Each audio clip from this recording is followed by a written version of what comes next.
Eventually, Lloyd had the privilege of assisting these two young men, Marlon and Jason, to make spiritual progress. He mentored them the same way Brother McNiel mentored him.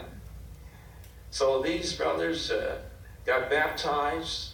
They became regular pioneers. They attended the school for kingdom evangelizers. And 2 years ago, they were appointed as regular circuit overseers. One serves in Texas and one serves in Louisiana. And both of these brothers referred to Brother Mac as their spiritual grandfather. What a nice blessing because of his love for the ministry, his loyalty to Jehovah. He also set a fine example in modesty. And this is reflected in the comments of an elder who was aided into the truth by Brother McNiel. This elder said this: "He always directed me to Jehovah as the source of everything I was learning, emphasizing the importance of developing a personal relationship with Jehovah." So as this brother expressed, Brother Mac was very capable, very talented, but a very humble brother. And it's of note what one of his daughters stated. She said, "I loved his humility. He never felt he deserved to be treated differently from anyone. He always felt he was just a servant in Jehovah's service, and that's a quality I strive to emulate." Now, a second way in which he showed loyalty was to his family. His family. Those who knew and worked with Brother McNiel were convinced that he took seriously the principle in 1 Timothy chapter 5, verse 8.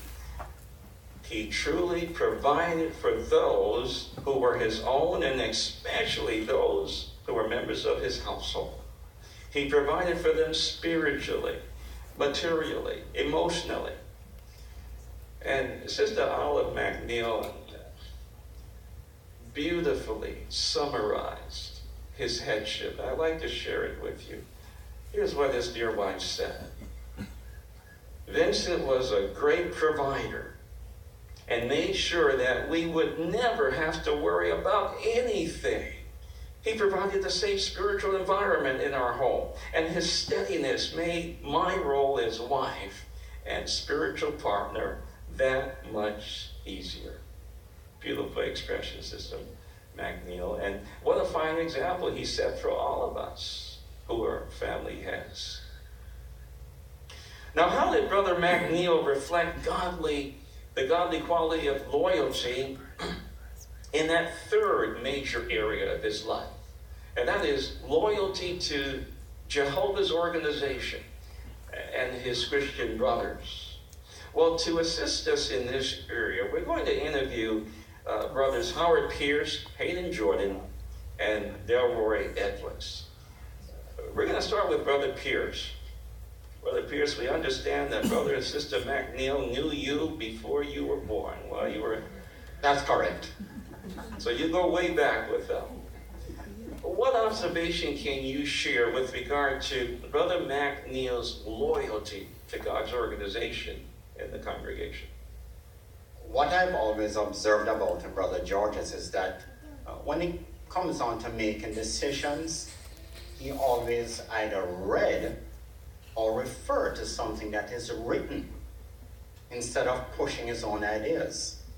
And that was very outstanding, because it meant that for him, what was important wasn't his own personal glory or his opinion about in a particular matter. What was most important is the way Jehovah wanted something to be done through the organization. So it was always what is written and how it can be applied. Very good. What an example. And how would you say, Brother Pierce, he reflected loyalty in his manner of dealing with fellow elders? That's a good question, Brother Georges. He demonstrated that by not lording it over the body of elders. Brother McNiel was well aware that we had deep respect for him.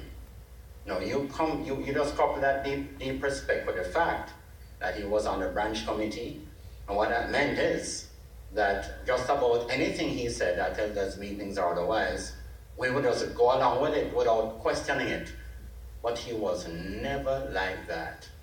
He was always willing, and he was never wanting to, push his influence on the body of elders. He allowed things to go the way it ought to. Whatever the principle is, that is what was guiding it. And that was really a good example of how he was loyal in dealing with us. Very interesting. Thanks for sharing that. Now, Brother Jordan, you've been in the circuit work for many years, 39 years, I believe. So you've interacted with Brother McNiel for many years.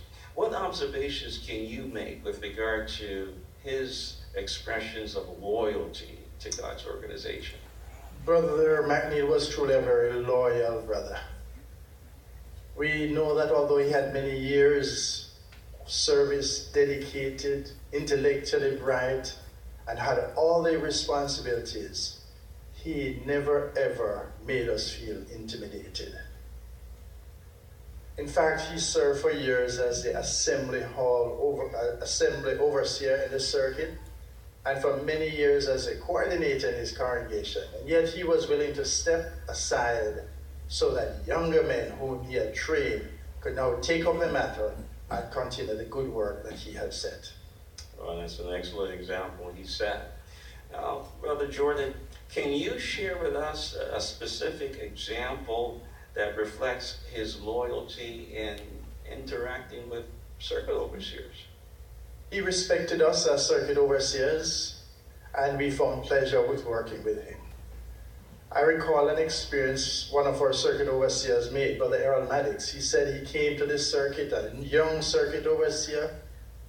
Brother McNiel was his assembly overseer, but he said he always went to him, and he would give him kind counsel, direction, and help. And even when things were not going quite right, the way he handled it never made you feel bad. I'd just like to give you a little personal experience. As the assembly overseer, we had a circuit assembly in Mansion, New Portland, and we over-ordered ice in connection with the circuit assembly food preparation in those days.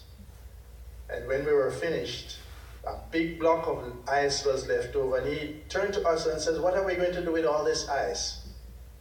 And he gave the answer. He says, "We're going to put it in the storeroom until the next circuit assembly."